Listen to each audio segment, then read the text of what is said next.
ಮಾಡೋದೆಲ್ಲ ಮಾಡಿ ನಾವು ಬಚಾವಾಗ್ತೀವಿ, ನಮ್ಮನ್ನು ಧರ್ಮ ಕಾಪಾಡ್ಕೊಳ್ಳುತ್ತೆ ಅಂತ ನಾವೇನಾದರೂ ಅಂದ್ಕೊಂಡ್ರೆ ನಾವು ಮಾಡಿರೋ ಕರ್ಮ ನಮ್ಮನ್ನು ಬಿಡುತ್ತಾ?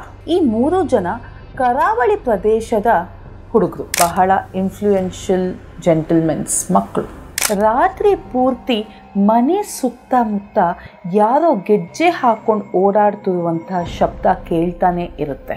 3 ಜನಕ್ಕೂ ಆಟ್ ಅ ಟೈಮ್ ಒಂದೇ ರೀತಿಯಾದಂಥ ಎಕ್ಸ್ಪೀರಿಯನ್ಸ್ ಆಗಿರುತ್ತೆ. ಬರೀ ಶ್ಯಾಡೋ ಮಾತ್ರ ಕಾಣ್ತಾ ಇರುತ್ತೆ, ಆದರೆ ಅಲ್ಲಿ ಯಾವ ವ್ಯಕ್ತಿ ಕೂಡ ಇರೋದಿಲ್ಲ. ಆಕೆನ ಒಂದು ನಿರ್ಜನ ಪ್ರದೇಶಕ್ಕೆ ಕರ್ಕೊಂಡು ಹೋಗಿ ಬಲವಂತವಾಗಿ ಆಕೆಯ ದುಪ್ಪಟ್ಟನ್ನು ತಗೊಂಡು ಸಾಯಿಸೇ ಬಿಡ್ತಾರೆ.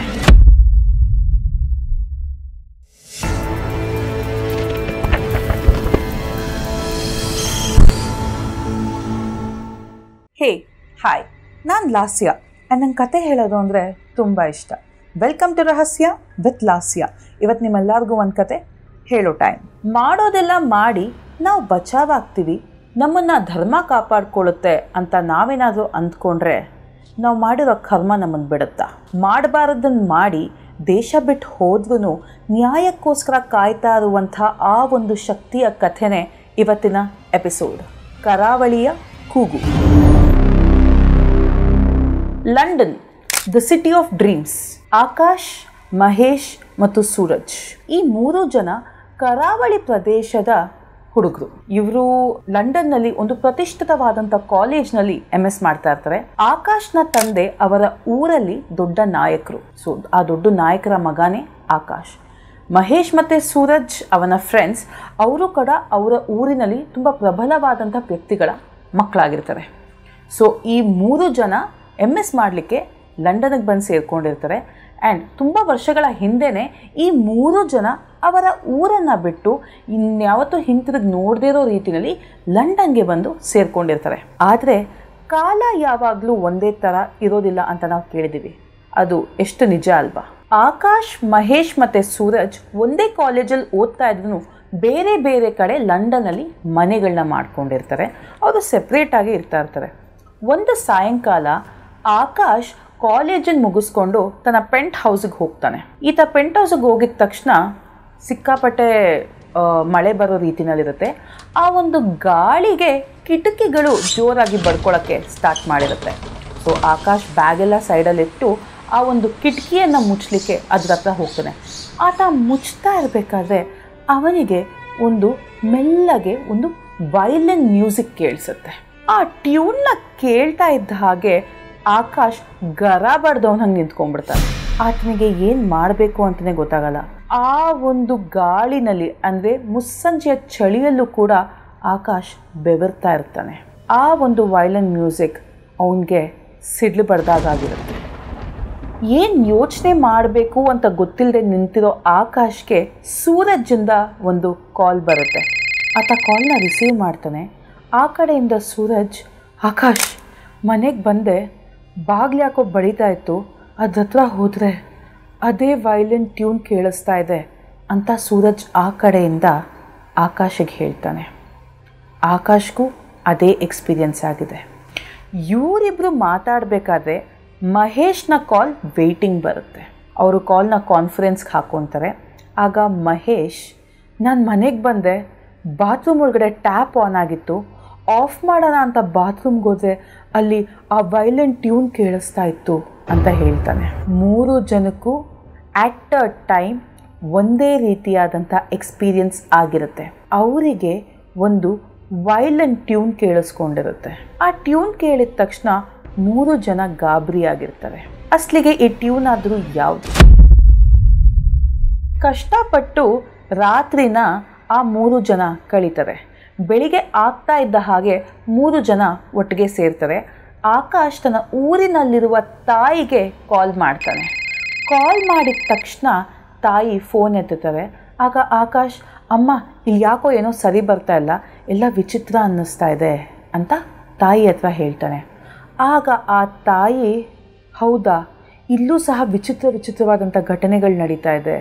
ರಾತ್ರಿ ಪೂರ್ತಿ ಮನೆ ಸುತ್ತಮುತ್ತ ಬರೀ ಗೆಜ್ಜೆ ಶಬ್ದ ಕೇಳಿಸ್ತಾ ಇತ್ತು. ನಾವಿಲ್ಲಿ ಮಾತ್ರ ಈ ಥರ ಆಗ್ತಾ ಇದೆ ಅಂತ ಅಂದ್ಕೊಂಡ್ರೆ ನಿನಗೂ ಅಲ್ಲಿ ತೊಂದರೆ ಆಗ್ತಾ ಇದೆಯಾ ಅಂತ ಹೇಳ್ತಾರೆ. ಆಗ ಆಕಾಶ್, ಹೌದಮ್ಮ, ನನಗೆ ಮಾತ್ರ ಅಲ್ಲ, ಮಹೇಶ್ಗೆ ಮತ್ತು ಸೂರಜ್ಗೂ ಕೂಡ ಇದೇ ರೀತಿ ಅನುಭವ ಆಗಿದೆ ಅಂತ ಆಕಾಶ್ ತನ್ನ ತಾಯಿ ಹತ್ರ ತಿಳಿಸ್ಕೊಡ್ತಾನೆ. ಆಗ ಅವರ ತಾಯಿ, ಸರಿ ಯೋಚನೆ ಮಾಡಬೇಡ, ಈ ಕೂಡಲೇ ಗುಡಿಗೆ ಹೋಗ್ತೀನಿ, ಅರ್ಚಕರ ಹತ್ರ ಏನು ನಡೆದಿರ್ಬೋದು ಅಂತ ಪ್ರಶ್ನೆ ಮಾಡಿ ಕೇಳ್ಕೊಂಬರ್ತೀನಿ ಅಂತ ಹೇಳಿ ಫೋನ್ನ ಇಟ್ಬಿಡ್ತಾರೆ.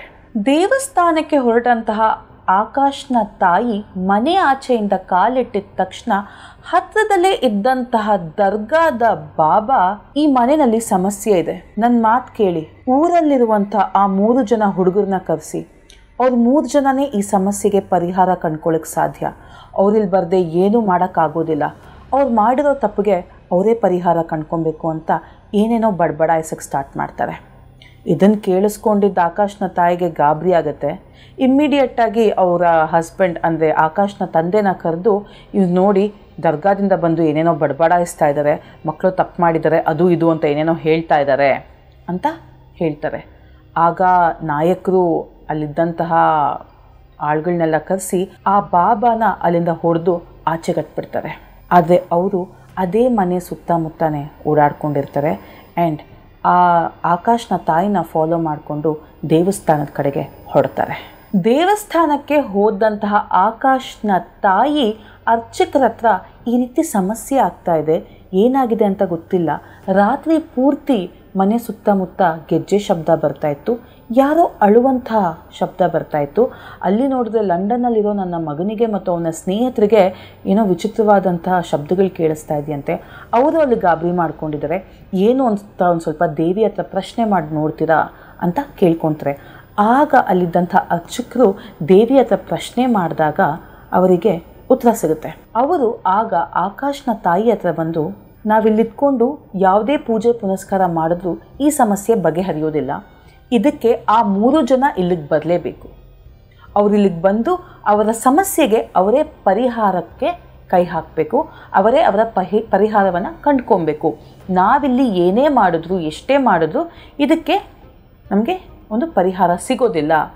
ಆ ದರ್ಗಾದ ಬಾಬಾ ಏನು ಹೇಳಿದ್ದು ಅದನ್ನೇ ಈ ಒಂದು ದೇವಸ್ಥಾನದ ಪುರೋಹಿತರು ಕೂಡ ಹೇಳ್ತಾರೆ. ಇದನ್ನೇ ಆಕಾಶ್ನ ತಾಯಿ ಹೋಗಿ ಆಕಾಶ್ನ ತಂದೆ ಹತ್ರ ಹೇಳ್ತಾರೆ ಆ್ಯಂಡ್ ಆಕಾಶ್ ಮತ್ತು ಅವನ ಸ್ನೇಹಿತರ ಹತ್ರ ಕೂಡ ಇದನ್ನೇ ಹೇಳ್ತಾರೆ. ಈ ಮಾತುಗಳನ್ನ ಕೇಳಿದ್ದ ಆಕಾಶ್ ಮತ್ತು ಅವನ ಸ್ನೇಹಿತರಿಗೆ ಸಿಕ್ಕಾಪಟ್ಟೆ ಗಾಬರಿ ಆಗುತ್ತೆ. ಅವರು, ಏನು ನಾವಾ ಮತ್ತೆ ಆ ಊರಿಗೆ ಬರೋದಾ?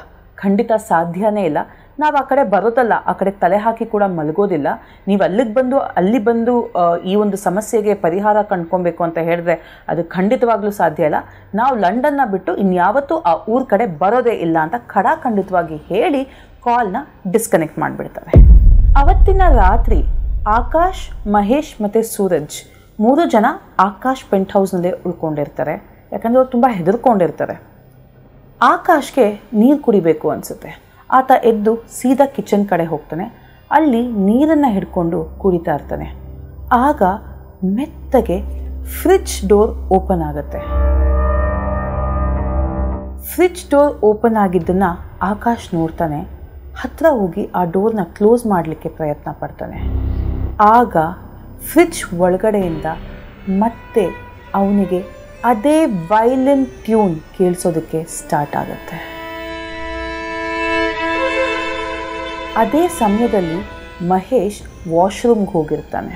ವಾಶ್ರೂಮ್ಗೆ ಹೋಗಿ ಬಾಗಿಲು ಹಾಕೊತಾನೆ. ಟ್ಯಾಪ್ನ ಆನ್ ಮಾಡಲಿಕ್ಕೆ ಟ್ಯಾಪ್ನ ತಿರುಗಿಸ್ತಾನೆ. ಆದರೆ ಟ್ಯಾಪಿಂದ ನೀರು ಬರೋದಿಲ್ಲ. ನೀರು ಬದಲು ಅದೇ ವೈಲಿನ್ ಟ್ಯೂನ್ ಆ ನಲ್ಲಿ ಸಂದಿಯಿಂದ ಅವನಿಗೆ ಕೇಳಿಸೋದಕ್ಕೆ ಸ್ಟಾರ್ಟ್ ಆಗುತ್ತೆ. ಮಹೇಶ್ ಬಾತ್ರೂಮಿಂದ ಕಿರ್ಚ್ಕೊಂಡು ಜೋರಾಗಿ ಆಚೆ ಓಡಿ ಬಂದುಬಿಡ್ತಾನೆ. ಆ ಕಡೆ ಆಕಾಶ್ ಫ್ರಿಡ್ಜ್ ಡೋರ್ನ ಹಾಗೆ ಬಿಟ್ಟು ಆತ ಕೂಡ ಜೋರಾಗಿ ಹಾಲ್ ಕಡೆ ಓಡಿ ಬರ್ತಾನೆ. ಸುರೇಶ್ ಒಬ್ಬನೇ ಕೂತ್ಕೊಂಡಿರ್ತಾನೆ. ಅವನಿಗೇನು ಮಾಡಬೇಕು ಅಂತ ಗೊತ್ತಾಗ್ತಾ ಇರೋದಿಲ್ಲ. ಏನಾಯಿತು ಅಂತ ಆಕಾಶ್ ಮತ್ತು ಮಹೇಶ್ ಅವನ್ನ ಕೇಳಿದಾಗ ಆತ ಡೋರ್ ಕಡೆ ಕೈ ಮಾಡಿ ತೋರಿಸ್ತಾನೆ. ಆ ಡೋರ್ ಹೊರಗಡೆಯಿಂದ ಒಂದು ಶ್ಯಾಡೋ ಒಳಗಡೆ ಬರುತ್ತೆ. ಬರೀ ಶ್ಯಾಡೋ ಮಾತ್ರ ಕಾಣ್ತಾ ಇರುತ್ತೆ, ಆದರೆ ಅಲ್ಲಿ ಯಾವ ವ್ಯಕ್ತಿ ಕೂಡ ಇರೋದಿಲ್ಲ. ಆ ಶ್ಯಾಡೋ ನೋಡ್ತಾ ಇದ್ದಂಗೆ ಹತ್ರ ಬರುತ್ತೆ. ಮೆತ್ತಗೆ ಪರ್ದೆ ಹಿಂದ್ಗಡೆಯಿಂದ ಒಂದು ಹುಡುಗಿ ಬಂದು ನಿಂತ್ಕೊತಾಳೆ. ಆ ಹುಡುಗಿ ಬೇರೆ ಯಾರೂ ಆಗಿರೋದಿಲ್ಲ, ಆ ಹುಡುಗಿ ಶಾರದಾ. ಶಾರದಾ ಅಲ್ಲಿ ಬಂದು ನಿಂತಿರ್ತಾಳೆ. ಇವ್ರು 3 ಜನ ನೋಡಿ, ನೀವು ದೇಶ ಬಿಟ್ಟರೆ ಅಲ್ಲ, ಪಾತಾಳದಲ್ಲಿ ಕೂತಿದ್ರು ನಾನು ನಿಮ್ಮನ್ನು ಬಿಡೋದಿಲ್ಲ, ಈ ಕೂಡಲೇ ಹೊರಟು ಬನ್ನಿ ಅಂತ ಹೇಳಿ ಮಾಯ ಆಗೋಗ್ತಾಳೆ. ಇವ್ರು 3 ಜನಕ್ಕೂ ಏನು ಮಾಡಬೇಕು ಅಂತಲೇ ಗೊತ್ತಾಗೋದಿಲ್ಲ. ಇಮ್ಮಿಡಿಯೇಟಾಗಿ ಫ್ಲೈಟ್ ಟಿಕೆಟ್ ಬುಕ್ ಮಾಡಿಕೊಂಡು ಊರಿಗೆ ಬಂದು ಸೇರ್ಕೊತಾರೆ. ಅಸಲಿಗೆ ಈ ವೈಲೆಂಟ್ ಟ್ಯೂನ್ ಆದರೂ ಏನು? ಎದುರುಗಡೆ ಬಂದು ನಿಂತಿದ್ದ ಶಾರದಾ ನೋಡಿ ಇವ್ರು ಯಾಕೆ ಅಷ್ಟೊಂದು ಹೆದರ್ಕೊಂಡಿದ್ರು? ಅಸಲಿಗೆ ಈ ಶಾರದಾ ಆದರೂ ಯಾರು? ಊರಿಗೆ ಬಂದಿದ್ದ ಆಕಾಶ್ಗೆ, ಮಹೇಶ್ಗೆ ಮತ್ತು ಸೂರಜ್ಗೆ ರಾತ್ರಿ ಪೂರ್ತಿ ಮನೆ ಸುತ್ತಮುತ್ತ ಯಾರೋ ಗೆಜ್ಜೆ ಹಾಕ್ಕೊಂಡು ಓಡಾಡ್ತಿರುವಂತಹ ಶಬ್ದ ಕೇಳ್ತಾನೆ ಇರುತ್ತೆ. ಅವ್ರಿಗೆ ಕಿಟಕಿಯಿಂದ ಯಾರೋ ಅಳ್ತಾ ಇರುವಂತಹ ಅಳು ಕೂಡ ಕೇಳಿಸ್ತಾನೆ ಇರುತ್ತೆ. ಇವ್ರಿಗೆಲ್ಲ ಸಿಕ್ಕಾಪಟ್ಟೆ ಭಯ ಆಗಿರುತ್ತೆ. ಸೂರ್ಯೋದಯ ಆಗೋದನ್ನೇ ಕಾಯ್ತಾ ಇರ್ತಾರೆ. ಬೆಳಿಗ್ಗೆ ಸೂರ್ಯ ಹುಟ್ಟಿದ ತಕ್ಷಣ ಆಕಾಶ್, ಮಹೇಶ್ ಮತ್ತು ಸೂರಜ್ ಅವರವರ ತಂದೆ ತಾಯರ ಜೊತೆ ದುರ್ಗಾ ಪರಮೇಶ್ವರಿ ದೇವಸ್ಥಾನಕ್ಕೆ ಹೋಗ್ತಾರೆ. ದೇವಸ್ಥಾನದ ಮುಂಭಾಗದಲ್ಲಿ, ಅಂದರೆ ದೇವಸ್ಥಾನದ ಆವರಣದಲ್ಲ, ಅದರ ಪಕ್ಕದಲ್ಲಿ ಒಂದು ಆಂಗಣ ಇರುತ್ತೆ. ಅಲ್ಲಿ ಅರ್ಚಕರು ಒಂದು ಮಂಡಲವನ್ನು ಬಿಡಿಸಿ ಅಲ್ಲಿ ಪೂಜೆಗೆ ರೆಡಿ ಮಾಡ್ಕೊಂಡಿರ್ತಾರೆ. ಇವರೆಲ್ಲ ಅಲ್ಲಿ ಬಂದು ಸೇರ್ಕೊತಾರೆ. ಅರ್ಚಕರು ಅಲ್ಲಿ ಪೂಜೆಯನ್ನು ಶುರು ಮಾಡ್ಕೊತಾರೆ. ಪೂಜೆನ ಶುರು ಮಾಡೋಕ್ಕೂ ಮುಂಚೆ ಈ 3 ಜನ ಹುಡುಗರ ಹತ್ರ, ಅಂದರೆ ಆಕಾಶ್, ಮಹೇಶ್ ಮತ್ತು ಸೂರಜ್ನ ಬಳಿ ಅರ್ಚಕರು ಹಲವಾರು ಸೇವೆಗಳನ್ನ ದೇವಸ್ಥಾನದಲ್ಲಿ ಮಾಡಿಸ್ತಾರೆ. ಅದೇ ಬೆಳಗ್ಗಿಂದ ಸಾಯಂಕಾಲ ತನಕ ನಡೆದು ಹೋಗುತ್ತೆ. ಸಾಯಂಕಾಲ ಆಗ್ತಾ ಇದ್ದ ಹಾಗೆ ಮಂಡಲದ ಪೂಜೆಯನ್ನು ಶುರು ಮಾಡ್ಕೊತಾರೆ ಅರ್ಚಕರು. ಅಲ್ಲಿ ಆ 3 ಜನ ಹುಡುಗರನ್ನ ಕೂರಿಸಿ ಹಲವಾರು ಮಂತ್ರೋಚ್ಚಾರಣೆಗಳನ್ನ ಮಾಡಲಿಕ್ಕೆ ಸ್ಟಾರ್ಟ್ ಮಾಡ್ತಾರೆ. ಸುಮಾರು ಹೊತ್ತು ಕಳೆಯುತ್ತೆ.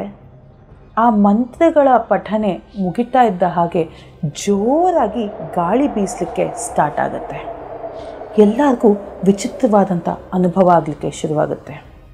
ಅದೇ ಸಂದರ್ಭದಲ್ಲಿ ಮೆತ್ತಗೆ ಒಂದು ವೈಲೆಂಟ್ ಟ್ಯೂನ್ ಪ್ರತಿಯೊಬ್ಬರಿಗೂ ಕೇಳಿಸ್ಲಿಕ್ಕೆ ಸ್ಟಾರ್ಟ್ ಆಗುತ್ತೆ. ಅರ್ಚಕರು ಮಂತ್ರೋಚ್ಚಾರಣ ಜೋರಾಗಿ ಮಾಡೋಕ್ಕೆ ಸ್ಟಾರ್ಟ್ ಮಾಡ್ತಾರೆ. ಆಗ ಗಾಳಿಯಲ್ಲಿ ಒಂದು ಸ್ಮೋಕ್, ಅಂದರೆ ಹೊಗೆ ತೇಲ್ಕೊಂಬಂದು ಆ ಮಂಡಲದ ಮಧ್ಯೆ ನಿಂತ್ಕೊಳ್ಳುತ್ತೆ. ಆ ಹೊಗೆ ಹೋಗ್ತಾ ಹೋಗ್ತಾ ಒಂದು ಹುಡುಗಿಯ ರೂಪ ತಗೊಳ್ಳುತ್ತೆ. ಆ ಹುಡುಗಿ ಬೇರೆ ಯಾರೂ ಆಗಿರಲ್ಲ, ಆಕೆಯೇ ಶಾರದಾ. ಶಾರದಾನ ನೋಡಿ ಈ 3 ಜನ ಹುಡುಗರು ಎದ್ನೋ ಬಿದ್ನೋ ಅಂತ ಓಡ್ಲಿಕ್ಕೆ ಸ್ಟಾರ್ಟ್ ಮಾಡ್ತಾರೆ. ಆದರೆ ಅವರನ್ನು ಅರ್ಚಕರು ಎಲ್ಲಿಯೂ ಹೋಗಬಾರ್ದು, ಇಲ್ಲೇ ಬಂದು ಕೂತ್ಕೊಳ್ಳಿ ಅಂತ ಆರ್ಡರ್ ಮಾಡ್ತಾರೆ. ಅವರೆಲ್ಲ ಅಲ್ಲೇ ಬಂದು ನಿಂತ್ಕೊತಾರೆ. ಆಗ ಅರ್ಚಕರು ಶಾರದೇನ ಇಟ್ಕೊಂಡು, ನೀನು ಯಾರು? ಯಾಕೆ ಇವಾಗ ಇಲ್ಲಿಗೆ ಬಂದಿದ್ಯಾ? ಇವರಿಂದ ನಿನಗೇನಾಗಬೇಕು? ಯಾಕೆ ಇವ್ರನ್ನ ಕಾಡಲಿಕ್ಕೆ ಸ್ಟಾರ್ಟ್ ಮಾಡಿದ್ಯಾ ಅಂತ ಪ್ರಶ್ನೆ ಮಾಡ್ತಾರೆ. ಆಗ ಶಾರದಾ, ನನಗೆ ನಿಜ ಬೇಕು, ನನಗೆ ನ್ಯಾಯ ಸಿಗಬೇಕು, ಇವರು ನಿಜವನ್ನು ಒಪ್ಕೊಬೇಕು ಅಂತ ಹೇಳ್ತಾಳೆ. ಅರ್ಚಕರು, ಯಾವ ನಿಜ? ಏನು ನಿಜ? ಅವ್ರು ಏನು ಒಪ್ಕೊಬೇಕು ಅಂತ ಕೇಳ್ತಾರೆ. ಶಾರದಾ ಅದಕ್ಕೆ, ಅವರನ್ನೇ ಕೇಳಿ, ಅವರ ಬಾಯಿಂದನೇ ನಿಜ ಬರಬೇಕು. ಅವ್ರ ಬಾಯಿಂದ ನಿಜ ಬಂದಮೇಲೆ ನಾನು ಯಾರಿಗೂ ತೊಂದರೆ ಕೊಡೋದಿಲ್ಲ, ನಾನು ಇಲ್ಲಿಂದ ಹೊರಟೋಗ್ತೀನಿ ಅಂತ ಹೇಳ್ತಾಳೆ. ಆಗ ಅರ್ಚಕರು ಆ 3 ಜನ ಹುಡುಗರನ್ನ ಹಿಡ್ಕೊಂಡು, ಅದು ಏನು ಸತ್ಯ ಮುಚ್ಚಿಟ್ಟಿದ್ದೀರಾ ಅದನ್ನು ಹೇಳಿಬಿಡಿ, ನೀವು ಹೇಳೋ ತನಕ ಈಕೆ ಇಲ್ಲಿಂದ ಹೋಗೋದಿಲ್ಲ, ನೀವು ಆ ಒಂದು ವಿಷಯನ ಹೇಳಿಬಿಟ್ರೆ ಆಕೆ ನಿಮ್ಮನಿಗೆ ಬಿಟ್ಟು ಹೊರಟೋಗ್ತಾಳೆ, ನಿಮಗೆ ಯಾವುದೇ ರೀತಿ ತೊಂದರೆ ಕೊಡೋದಿಲ್ಲ ಅಂತ ಹೇಳ್ತಾರೆ. ತುಂಬ ಬಲವಂತ ಮಾಡಾದಮೇಲೆ ತಂದೆ ತಾಯಿಯ ಒತ್ತಿಗೆಯ ಮೇರೆಗೆ ಈ 3 ಜನ ಬಾಯಿ ಬಿಡಲಿಕ್ಕೆ ಸ್ಟಾರ್ಟ್ ಮಾಡ್ತಾರೆ. ಇದೇ ಶಾರದೆಯ ಫ್ಲ್ಯಾಶ್ ಬ್ಯಾಕ್. ಸುಮಾರು 3-4 ವರ್ಷಗಳ ಕೆಳಗೆ ಆ ಒಂದು ಊರಲ್ಲಿ ಆಕಾಶ್, ಮಹೇಶ್ ಮತ್ತು ಸೂರಜ್ ತುಂಬ ಥಿಕ್ ಫ್ರೆಂಡ್ಸ್ ಆಗಿರ್ತಾರೆ. ಅದೇ ಊರಲ್ಲಿ ಒಂದು ಮ್ಯೂಸಿಕಲ್ ಶಾಪ್ ಇರುತ್ತೆ. ಆ ಶಾಪ್ನ ನೋಡ್ಕೊತಾ ಇದ್ದಂಥ ಹುಡುಗಿನೇ ಶಾರದಾ. ಆಕೆ ವೈಲನ್ನ ತುಂಬ ಚೆನ್ನಾಗಿ ನುಡಿಸ್ತಾ ಇರ್ತಾಳೆ. ಆಕೆಯ ಒಂದು ಟ್ಯೂನ್ ಪ್ರತಿಯೊಬ್ಬರ ಗಮನ ಸೆಳೀತಾ ಇರುತ್ತೆ ಹಾಗೂ ಮನಸ್ಸನ್ನು ಗೆಲ್ತಾ ಇರುತ್ತೆ. ಆ ಒಂದು ಟ್ಯೂನ್ಗೆ ಅಟ್ರ್ಯಾಕ್ಟ್ ಆಗಿಯೇ ಸೂರಜ್, ಮಹೇಶ್ ಮತ್ತು ಆಕಾಶ್ ಅವಳ ಹಿಂದೆ ಬಿದ್ದು ಆ ಶಾಪ್ಗೆ ಹೋಗ್ತಾರೆ. ಅವ್ರಿಗೆ ಗಿಟಾರ್ ತೊಗೊಬೇಕು ಅನ್ನೋ ಒಂದು ನೆಪ ಇರುತ್ತೆ. ಆ ಒಂದು ಉದ್ದೇಶದಿಂದ ಆ ಶಾಪ್ಗೆ ಹೋಗ್ತಾರೆ. ಆಕಾಶ್ಗೆ ಆಕೆ ಬಗ್ಗೆ ಒಂದು ಸ್ವಲ್ಪ ಇಷ್ಟ ಇರುತ್ತೆ. ಬಟ್ ಮಹೇಶ್ ಆ್ಯಂಡ್ ಸೂರಜ್ಗೆ ಅವಳ ಬಗ್ಗೆ ಬೇರೆ ರೀತಿಯೇ ಅಭಿಪ್ರಾಯ ಇರುತ್ತೆ. ಆಕೆನ ಫ್ರೆಂಡ್ ಮಾಡ್ಕೊಳ್ಳಿಕ್ಕೆ ಪ್ರತಿಯೊಬ್ಬರು ಪ್ರಯತ್ನ ಪಡ್ತಾರೆ. ಆದರೆ ಶಾರದಾ ತುಂಬ ಡಿಗ್ನಿಫೈಡ್, ತುಂಬ ಡೀಸೆಂಟ್. ಆಕೆ ಯಾರೊಟ್ಟಿಗೂ ಕ್ಲೋಸಾಗಿ ಮೂವ್ ಆಗ್ತಾ ಇರೋದಿಲ್ಲ, ಯಾರೊಟ್ಟಿಗೂ ಅಷ್ಟು ಸಲಿಗೆಯಿಂದ ಇರ್ತಾ ಇರೋದಿಲ್ಲ. ಸೊ ಇದೇ ರೀತಿ ಇರಬೇಕಾದ್ರೆ ಒಂದು ದಿನ ಆಕೆ ಶಾಪ್ನ ಕ್ಲೋಸ್ ಮಾಡಿ ಮನೆ ಕಡೆ ಹೋಗ್ತಾ ಇರ್ತಾಳೆ. ಆಗ ಈ 3 ಜನ ಆಕೆಯ ಹಿಂದೆ ಬೀಳ್ತಾರೆ. ಆಕೆನ ಬಾ, ನಾನು ನಿಮಗೆ ಕಾರಲ್ಲಿ ಡ್ರಾಪ್ ಮಾಡ್ತೀವಿ, ನಾವು ಫ್ರೆಂಡ್ಸ್ ಆಗಿರ್ಬೋದು ಅನ್ನೋ ರೀತಿಯಲ್ಲಿ ಮಾತಾಡ್ಸ್ಲಿಕ್ಕೆ ಸ್ಟಾರ್ಟ್ ಮಾಡ್ತಾರೆ. ಶಾರದಾಗೆ ಇದೆಲ್ಲ ಇಷ್ಟ ಆಗೋದಿಲ್ಲ. ಬಾಯಿಗೆ ಬಂದ ಹಾಗೆ ಬೈದು ಅಲ್ಲಿಂದ ಹೊರಟೋಗ್ತಾಳೆ. ಈ 3 ಜನಕ್ಕೆ ಅದರಿಂದ ಬಹಳ ಸಿಟ್ಟು ಬರುತ್ತೆ. ಇವಳಿಗೆ ಏನಾದರೂ ಮಾಡಿ ಬುದ್ಧಿ ಕಲಿಸ್ಬೇಕು ಅಂತ ಡಿಸೈಡ್ ಮಾಡ್ಕೊತಾರೆ. ನೆಕ್ಸ್ಟ್ ಡೇ ಅದೇ ಟೈಮ್ಗೆ ಅದೇ ಜಾಗದಲ್ಲಿ ಶಾರದೆ ಶಾಪ್ನ ಕ್ಲೋಸ್ ಮಾಡ್ಕೊಂಡು ಬರಲಿ ಅಂತ ಕಾಯ್ತಾ ಇರ್ತಾರೆ. ಆಕೆ ಆ ಕಡೆ ಬಂದಿದ್ದ ತಕ್ಷಣ ಬಲವಂತವಾಗಿ ಆಕೆನ ಕಾರೊಳಗಡೆ ಎಳ್ಕೊತಾರೆ. ಒಂದು ನಿರ್ಜನ ಪ್ರದೇಶಕ್ಕೆ ಆಕೆನ ಕರ್ಕೊಂಡು ಹೋಗಿ ಬಲವಂತವಾಗಿ ಆಕೆಯನ್ನು ಹಾಳು ಮಾಡಿ ಆಕೆನ ಉಪಯೋಗಿಸ್ಕೊಂಡು ನಂತರ ಅವರಿಗೆ ಭಯ ಆಗುತ್ತೆ.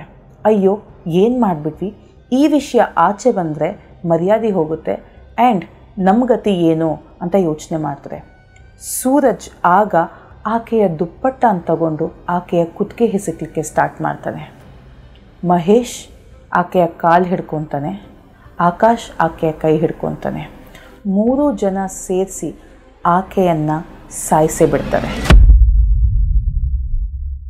ನಂತರ ಅಲ್ಲೇ ಇದ್ದಂತಹ ಮರದ ಕೆಳಗಡೆ ಆಕೆಯ ಶವವನ್ನು ಬಿಸಾಕಿ ಅಲ್ಲಿಂದ ಹೊರಟೋಗ್ತಾರೆ. ಈ ವಿಷಯ ಕೆಲವು ಗಂಟೆಗಳ ಕಾಲ ಆದಮೇಲೆ ಬೆಳಕಿಗೆ ಬರುತ್ತೆ. ಆದರೆ ಸರಿಯಾದ ಸಾಕ್ಷಿ ಆಧಾರಗಳೇ ಇಲ್ಲದೆ ಆ ಕೇಸ್ ಕ್ಲೋಸ್ ಆಗಿಬಿಡುತ್ತೆ. ಆ್ಯಂಡ್ ಈ 3 ಜನ ಬಹಳ ಇನ್ಫ್ಲೂಯೆನ್ಷಿಯಲ್ ಜೆಂಟಲ್ಮೆನ್ಸ್ ಮಕ್ಕಳು. ಸೊ ಆ ವಿಷಯನ ದೊಡ್ಡವರೆಲ್ಲ ಸೇರಿಕೊಂಡು ಅಲ್ಲೇ ಮುಚ್ಚಾಕ್ಬಿಡ್ತಾರೆ ಆ್ಯಂಡ್ ಅವ್ರುಗಳನ್ನ ದೇಶ ಬಿಟ್ಟೆ ಕಳಿಸ್ಬಿಡ್ತಾರೆ. ಈ ಒಂದು ವಿಷಯನ ಆಕಾಶ್ ಮತ್ತು ಅವನ ಫ್ರೆಂಡ್ಸ್ ಅರ್ಚಕರ ಮುಂದೆ ಒಪ್ಕೊತಾರೆ. ಶಾರದೆಗೆ ಆಗ ಸಮಾಧಾನ ಆಗುತ್ತೆ. ಶಾರದೆ ಇವ್ರು ನಿಜ ಒಪ್ಕೊಂಡ್ರು, ಆದರೆ ನನಗೆ ನ್ಯಾಯ ಸಿಗುತ್ತಾ ಅರ್ಚಕರೇ ಅಂತ ಕೇಳ್ತಾರೆ. ಆಗ ಅರ್ಚಕರು, ನಾವು ಮಾಡಿರೋ ಧರ್ಮ ಕೈ ಬಿಟ್ರೂ ನಾವು ಮಾಡಿರೋ ಕರ್ಮ ನಮ್ಮನ್ನು ಯಾವತ್ತೂ ಬಿಡೋದಿಲ್ಲ, ಖಂಡಿತ ನಿನಗೆ ನ್ಯಾಯ ಸಿಗುತ್ತೆ ಅಂತ ಹೇಳಿಬಿಡ್ತಾರೆ. ಅಲ್ಲಿಗೆ ಪೂಜೆ ಎಲ್ಲ ಮುಗಿಯುತ್ತೆ.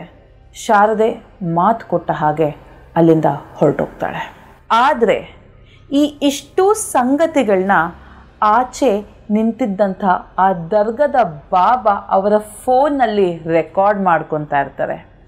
ಇಮ್ಮಿಡಿಯೇಟಾಗಿ ಸೀದಾ ಪೊಲೀಸ್ ಸ್ಟೇಷನ್ಗೂ ಹೋಗ್ದೇ ಮೀಡಿಯಾಗೆ ಈ ವಿಡಿಯೋನ ಕೊಟ್ಟು ಬಿಡ್ತಾರೆ. ಆ್ಯಂಡ್ ಓವರ್ ನೈಟ್ ಈ ಒಂದು ವಿಡಿಯೋ ಎಲ್ಲ ಕಡೆ ವೈರಲ್ ಆಗಿಬಿಡುತ್ತೆ. ಯಾರೂ ಏನೂ ಮಾಡೋಕ್ಕಾಗದೇ ಇರುವಂಥ ಮಟ್ಟಕ್ಕೆ ಈ ವಿಷಯ ಹೋಗಿ ತಲುಪುತ್ತೆ. ಬೆಳಿಗ್ಗೆ ಫೋರ್ಸ್ಫುಲಿ ಪೊಲೀಸರು ಆ 3 ಜನನ್ನು ಅರೆಸ್ಟ್ ಮಾಡಿಕೊಂಡು ಕರ್ಕೊಂಡು ಹೋಗ್ತಾರೆ. ಕೊನೆಗೂ ಅವಳಿಗೆ ನ್ಯಾಯ ಸಿಗುತ್ತೆ. ಮೈ ಡಿಯರ್ ಮಿಸ್ಟೇಕ್ ಫ್ಯಾಮಿಲಿ, ಇದಾಗಿತ್ತು ಧರ್ಮದ ಕೈ ಹೆಸರು ಹೇಳ್ಕೊಂಡು ನಾವು ತಪ್ಪಿಸ್ಕೊಬೋದು ಅಂತ ಅಂದ್ಕೊಂಡು ಕರ್ಮದ ಕೈಯಲ್ಲಿ ಸಿಗಾಕೊಂಡಂತಹ 3 ಯುವಕರ ಕಥೆ. ನ್ಯಾಯ ಕೇಳಲಿಕ್ಕೆ ಧರ್ಮ ಬೇಕಾ? ಅದನ್ನು ಮುಂದೆ ಇಟ್ಕೊಂಡು ತಪ್ಪಿಸ್ಕೊತೀವಿ ಅಂದರೆ ಕರ್ಮ ನಮ್ಮನ್ನು ಬಿಡುತ್ತಾ? ಖಂಡಿತವಾಗ್ಲೂ ಇಲ್ಲ. ಈ ಒಂದು ಸ್ಟೋರಿ ನಿಮ್ಗೆ ಇಷ್ಟ ಆಯ್ತಾ? ಹಾಗಿದ್ರೆ do like, share and subscribe and stay with ರಹಸ್ಯ ವಿತ್ ಲಾಸ್ಯ, ವೇರ್ ಮಿಸ್ಟ್ರಿ